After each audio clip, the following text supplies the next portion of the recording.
Assalamualaikum warahmatullahi wabarakatuh. Perkenalkan, nama saya Faril Agus Salim, NIM 22055002011, jurusan Pendidikan Teknik Elektronika, kelas 01, angkatan 2020.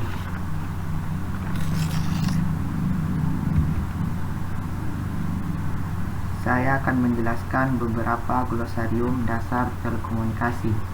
Yang pertama, RF atau radio frekuensi adalah frekuensi yang digunakan sebagai karier atau pembawa pada komunikasi radio. Yang kedua, AM atau amplitude modulation adalah suatu sistem yang menghasilkan gelombang radio dengan amplitudo yang berubah-ubah sedangkan frekuensinya tetap. Ciri khas AM adalah pada variasi amplitudo. Karena itu, penguat atau amplifier yang digunakan haruslah penguat linear, agar penguatan amplitudo yang dihasilkan tetap memiliki variasi yang sesuai dengan sinyal aslinya. Hal ini yang menjadi kekurangan AM karena menggunakan penguat linear yang umumnya lebih mahal dan kurang efisien.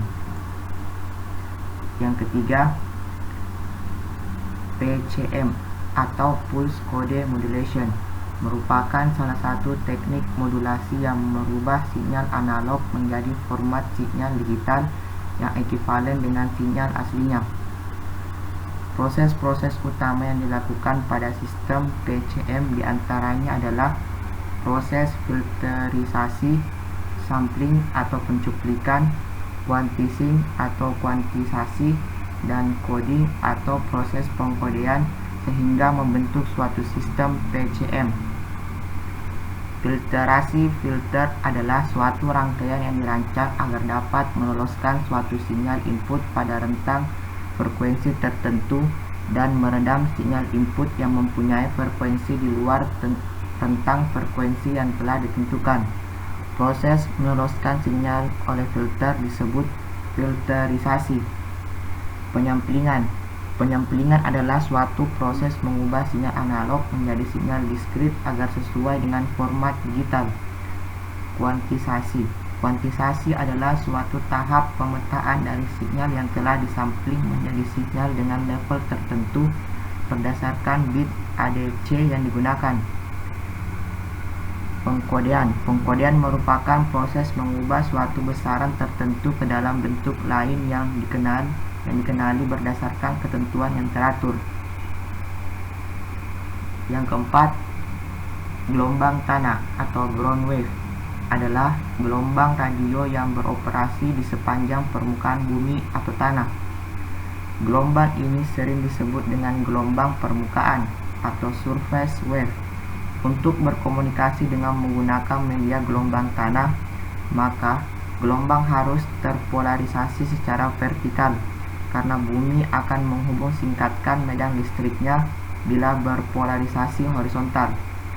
Gelombang tanah sangat tidak efektif pada frekuensi di atas 2 MHz. Propagasi gelombang tanah merupakan satu-satunya cara untuk berkomunikasi di dalam lautan. Untuk memperkecil redaman laut, maka digunakan frekuensi yang sangat rendah, yaitu band ELF atau Extremely Low Frequency, yaitu antara 30 hingga 30 Hz. Dalam pemakaian tertentu dengan frekuensi 100 Hz, redamannya hanya sekitar 0,3 dBit per meter. Redaman ini akan meningkat drastis bila frekuensinya makin tinggi, misalnya pada 1 GHz, redamannya menjadi 100 dBit per meter. Yang kelima, multiplexing adalah teknik pengiriman lebih dari satu informasi jaringan melalui satu saluran.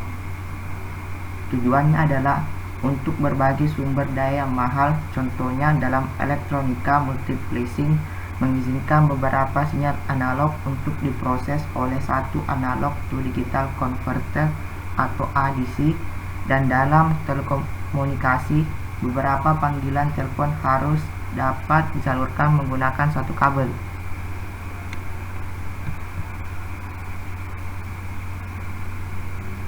Yang keenam, ASK atau Amplitudo Shift Key adalah pengiriman sinyal berdasarkan pergeseran amplitudo atau suatu metode modulasi dengan mengubah-ubah amplitudo.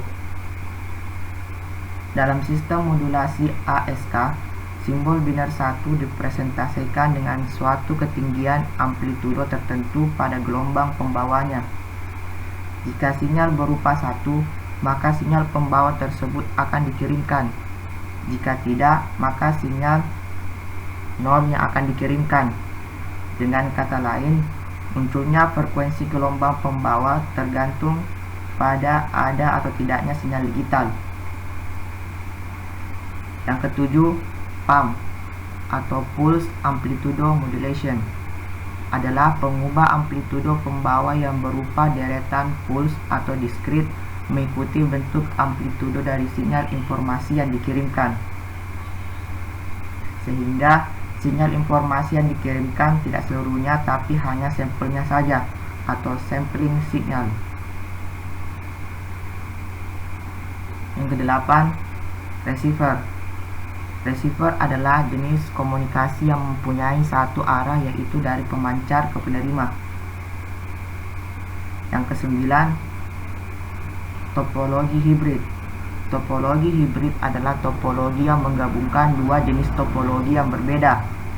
Misalnya, ada suatu jaringan yang memakai topologi mesh, lalu digabungkan dengan jaringan lain yang menggunakan topologi ring.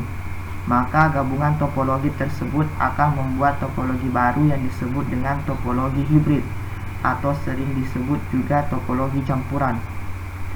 Jika penggabungan dua jaringan berbeda ini dilakukan, maka akan menghasilkan tata letak topologi yang rumit dan sulit dipahami. Tapi meskipun sangat sulit dipahami, topologi jenis ini paling jarang menimbulkan masalah. Yang ke-10, transmitter. Transmitter adalah rangkaian yang mengubah informasi yang akan dikirimkan ke dalam bentuk sinyal yang sesuai dengan media yang dilaluinya. Transmitter adalah nama sebuah alat instrumentasi yang sangat populer. Ketika orang pertama kali mengenal ilmu instrumentasi, akan langsung menemui istilah transmitter. Transmitter dalam ilmu instrumentasi adalah sebuah alat yang berfungsi untuk menyampaikan atau mentransmit kondisi besaran proses sehingga keadaan pada tempat tersebut dapat dilihat, dipantau atau dikendalikan dari suatu tempat yang jauh atau remote. Oleh karena itu, transmitter mempunyai banyak sekali jenisnya. Biasanya nama transmitter disesuaikan dengan besaran proses yang dipantaunya, seperti transmitter untuk memantau tekanan atau pressure disebut pressure transmitter disingkat PT. Transmitter untuk memantau besaran proses suhu disebut temperatur transmitter disingkat TT. Transmitter untuk mengukur besaran proses aliran atau flow disebut flow transmitter disingkat huruf besar F dan T. Transmitter untuk memantau besaran proses ketinggian permukaan tangki disebut level transmitter disingkat LT. Sekian dari apa yang saya sampaikan, kurang dan lebihnya mohon dimaafkan. Wassalamualaikum warahmatullahi wabarakatuh.